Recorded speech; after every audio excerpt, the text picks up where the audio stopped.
If you've ever spent hours putting together a how-to guide only for it to sit in a folder that no one opens, there's a better way. It's called Tango, a browser extension that automatically builds your how-to guide while you're actually performing the steps. And in this video, I'm going to show you how it works.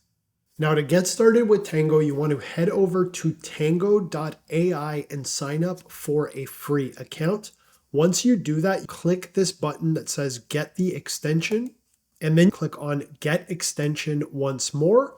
Now I'll go ahead and click Add Extension, and you can see here that the extension was added. Now, once the extension has been added, it will automatically bring you into your Tango dashboard. Now, one of the most common questions that I get from my clients in my Microsoft training practice is, how do I create a new team in Microsoft Teams? And in this video, I'm going to show you how Tango enabled me to answer that question once and for all with a reusable, polished how-to guide. Now, I've got Microsoft Teams open in my browser, and the first thing that I will do is activate the Tango extension. To do this, I'll click on the Tango icon, and you can see here that that opens up a side pane. Next, I'll go ahead and click Start Capture. You can see here that the capture has started, and now I'll perform these steps to create a new team. Now, you'll notice as I move my cursor around the interface, these orange rectangles will be displayed, and these are intended to highlight the elements on screen that I am interacting with. Now, to create a new team, I'll click on this drop down, and you can see in the Tango side pane that it's actually provided a screenshot of that step, and it actually typed out the step that I performed, which was to click on New Items. Next, I'll click New Team. Again, you can see here that it added the step along with the screenshot.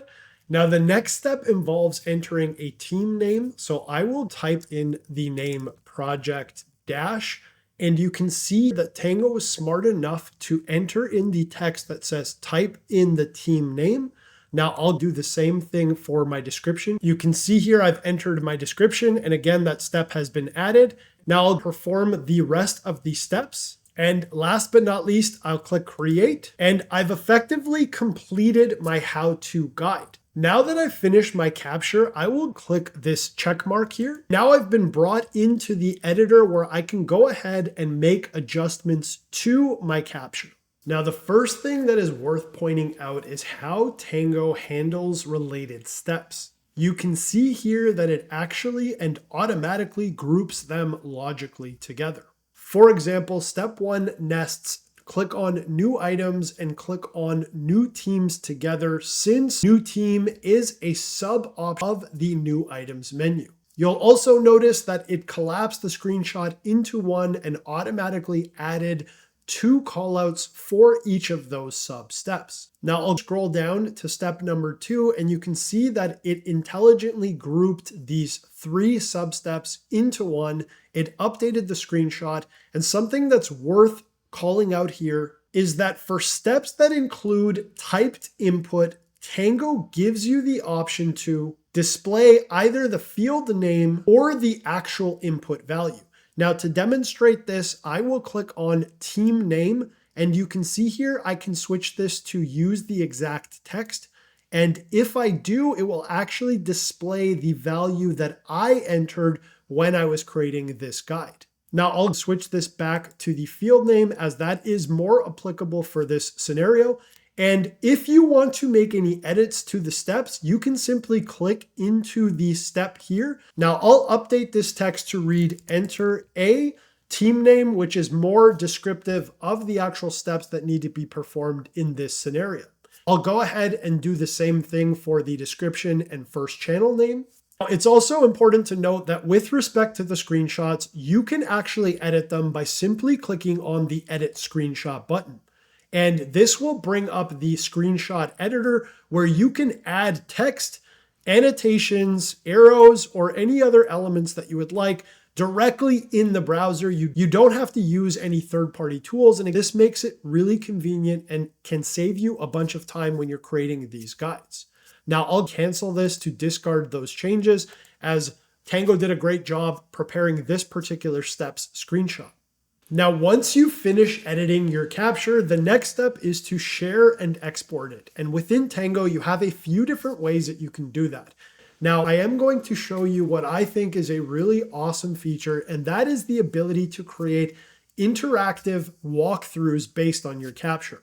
To demonstrate this, I will click on the button Preview Guide Me, and that is going to open up a new browser tab. It's going to display the capture in the side pane, and it's also going to load Microsoft Teams. I will click on this button that reads Guide Me on this page. And you can see here what's happening is that Tango is actually providing on-screen guidance to indicate exactly where I need to go in order to perform the task that I created the capture for. I can see the call out that reads click on new items. So I'll go ahead and do that. You can see that it automatically displays the next step, which is click on new team. And you can see that it's actually guiding me through the process of entering in the text that I need to enter. I'll click the last step here, and you can see here that I was able to perform this task thanks to the on-screen guidance. And in the side pane, it is giving me the option to just close out of this capture or run it once more. Now, if you do not want to use the interactive walkthrough feature, you can come back into the editor and click on the Share and Export button. I'll go ahead and click Continue. You can see here that's going to bring up the Share menu where I can configure who will be able to access. And if you wanted to embed this capture in another knowledge base, such as Notion or SharePoint, you can simply click on the Embed option and you can click on Copy Embed. Or again, if you're just looking to export this to PDF, you can click on the export button, and this is going to provide you with a few different options. You can export the HTML or Markdown, or you can simply download a PDF. Now I'll click download here, and I will open up this PDF. And you can see that it produced a clean and succinct PDF that includes all of the steps and screenshots that we captured. And that's it. In just a few minutes, you went from a blank screen to a fully documented, shareable, step-by-step guide without writing a single word manually. And the best part is that you can get started with Tango for free, no credit card required. I've included a link in the description of this video below where you can sign up.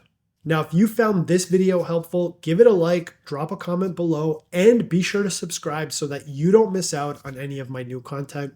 I'm Louis. I'll see you in the next video.